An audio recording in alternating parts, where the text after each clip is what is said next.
అంత గుట్టిగా దేవునికి చెప్పుకుంది కానీ భర్తకి చెప్పుకోలే,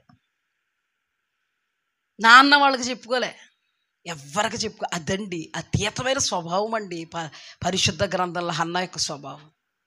ఒక పాస్టర్ గారు హన్నా గర్విష్టి, అందుకే సంతానం లేకుండా చేసాడు అన్నాడు ఆయన. ఓ పాస్టర్ అమ్మ గారు అలాగే హన్నా అంటే గర్విష్టి అంట. ఎక్కడ కనబడింది హన్నా గర్వం? మరియా ఎలిజబెతులు ఎలాగ ప్రవచించారు అలాగే ప్రవచిస్తుంది ఇక్కడ. ఏం కనబడిందండి హన్నాలో? ధ్యానం చేస్తే హన్న గర్విష్ట.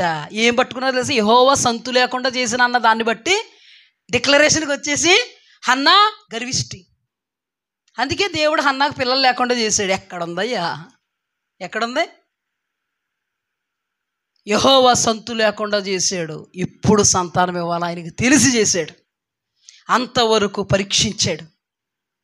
పరీక్షలో పాస్ అయింది, ఘన విజయాన్ని సాధించింది, మనందరికి మాదిరిగా నిలబడింది. ఎన్ని కార్యాలు జరిగాయి? ఎంత గొప్ప స్వభావం! పెనిన్నత ఎప్పుడైనా గొడవ పెట్టుకుందా? ఇష్టం వచ్చినట్టు తిడుతుందండి. నిద్రపోనివ్వట్లే, తిననివ్వట్లే, తాగనివ్వట్లే, భర్తకు తెలియనివ్వట్లేదు ఈ తల్లి. కోప కారణాన్ని బట్టి ఏడుస్తున్నానంటుంది. కోప కారణాన్ని బట్టి కాళ్ళు దొక్కేసుకుంటాం. కోప కారణాన్ని బట్టి పిల్లల డిప్పలు పగిలిపోతూ ఉంటాయి.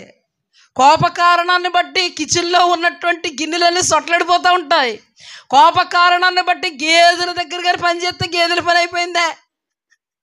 కోప కారణాన్ని బట్టి పక్కన ఎవడన్నా వెళ్తుంటే ఆ కోపం ఆడి మీద చూపించేద్దాం. అమ్మ అన్నం తిన్నావా? నువ్వు తిన్నావా? ఏ కోప కారణాన్ని బట్టి. బాగున్నావా? కుళ్ళిపోయాం.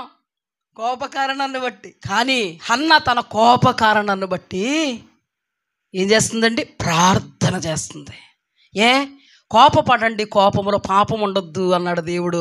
ఒకవేళ ఈ కోపములో పాపం జరిగిపోద్దేమో అని నా దేవుని సన్నిధిలో ప్రార్థన చేయడం నేర్చుకున్నాను. ఎక్కడుందండి హన్నాలో గర్వం?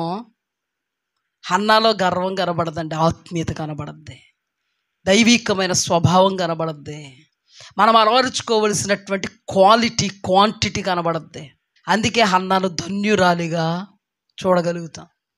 హన్నా గర్భఫలం దీవించబడడం చూడగలుగుతాం. ఎంతోమందికి దీవెనకరంగా మారడం చూడగలుగుతాం.